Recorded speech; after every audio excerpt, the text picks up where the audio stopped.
Welcome to the Slop Temple. We pray this video helps.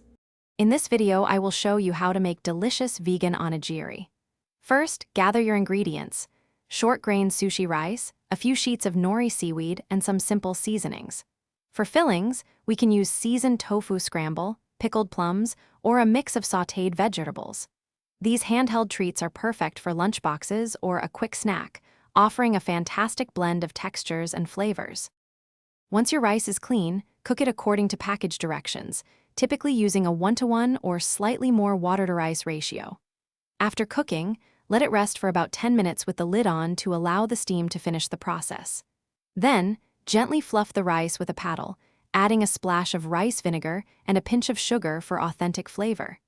This creates that perfect sticky, slightly tangy base for your onigiri. Now, let's create some flavorful vegan fillings to tuck inside our rice balls.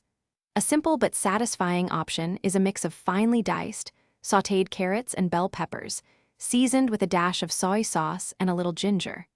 Another fantastic choice is a small amount of seasoned, crumbled firm tofu, perhaps with a tiny bit of vegan mayonnaise and a sprinkle of 7-spice blend.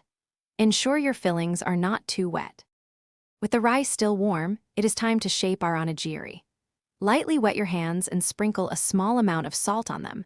This adds a little seasoning and prevents the rice from sticking. Take about 1/3 cup of rice, form a small indentation, and add 1 to 2 teaspoons of your chosen filling. Gently cover the filling with a bit more rice, then carefully press and shape it into a traditional triangle or a round ball. Thanks for watching. Consider subscribing if we helped you.